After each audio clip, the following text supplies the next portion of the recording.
नरेंद्र मोदी की सुरक्षा को लेकर अब देश की सबसे बड़ी एजेंसियों ने ऐसी चेतावनी दी है जिसने पूरे सिस्टम में हलचल मचा दी है। जिस नेता को दुनिया आज सबसे ताकतवर चेहरों में गिनती है, उसी नेता को लेकर अब कहा जा रहा है कि भारत के दुश्मन हर पल सिर्फ एक मौके की तलाश में बैठे हैं। इस वक्त भारत के सामने सबसे बड़ा सवाल नरेंद्र मोदी की सुरक्षा बन चुका है, क्योंकि जिस दौर में दुनिया के बड़े बड़े नेता हाई अलर्ट पर चल रहे हैं, उसी दौर में पीएम मोदी के छोटे काफिले की तस्वीरों ने सुरक्षा एजेंसियों के भीतर तक बेचैनी बढ़ा दी है। कुछ लोगों ने इसे सादगी बताया, कुछ ने इसे जनता से जुड़ाव कहा, लेकिन सुरक्षा विशेषज्ञों का कहना है कि प्रधानमंत्री की सुरक्षा कोई इमेज बिल्डिंग का विषय नहीं, बल्कि पूरे देश की सुरक्षा का मामला होता है।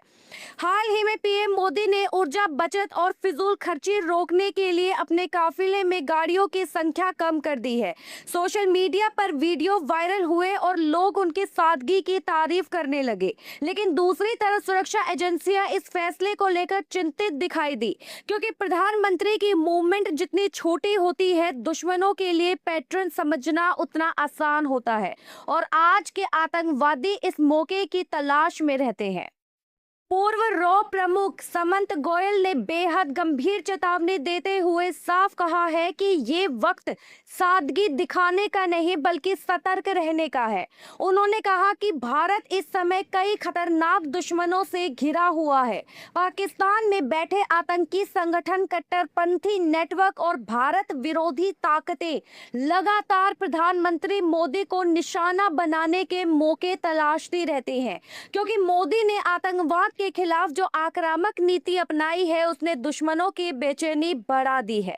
सामंत गोयल ने अमेरिका का उदाहरण देते हुए कहा कि जब दुनिया का सबसे ताकतवर देश अपने राष्ट्रपति की सुरक्षा में सेंध लगने से नहीं रोक पाया, तो भारत को किसी भी कीमत पर ढील नहीं देनी चाहिए। उन्होंने डोनाल्ड ट्रंप पर हुए हमले का जिक्र करते हुए कहा कि अगर अमेरिका जैसे देश में खतरा हो सकता है, तो भारत को 100 गुना ज्यादा सावधान रहने की जरूरत है।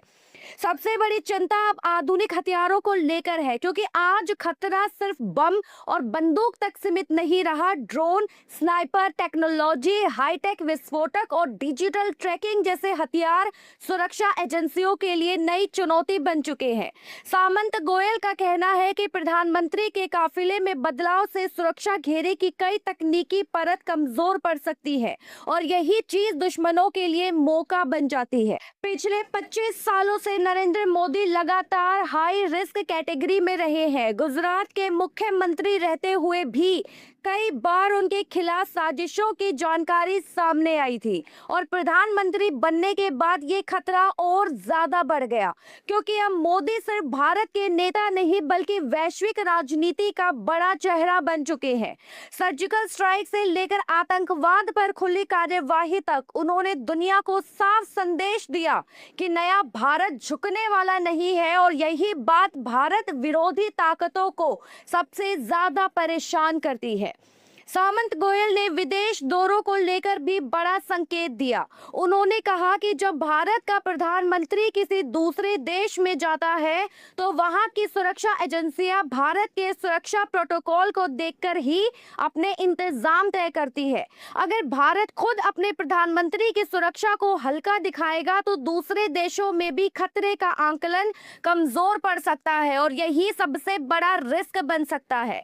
अब पूरे देश में ये मांग उठने लगी है कि प्रधानमंत्री की सुरक्षा के साथ किसी भी तरह का प्रयोग नहीं होना चाहिए, क्योंकि ये सिर्फ एक व्यक्ति की सुरक्षा नहीं बल्कि भारत की स्थिरता और सम्मान का सवाल है। जनता भी अब खुलकर कह रही है कि मोदी की सुरक्षा पर किसी तरह की कटौती देश हित में बिल्कुल सही नहीं है, क्योंकि दुश्मन सिर्फ सीमा पर नहीं बैठे, वो हर उस मौके की तलाश में रहते हैं जहां भारत कमजोर दिखे। क्या कहना चाहेंगे आप इस बारे में? कमेंट सेक्शन में हमें जरूर बताएं।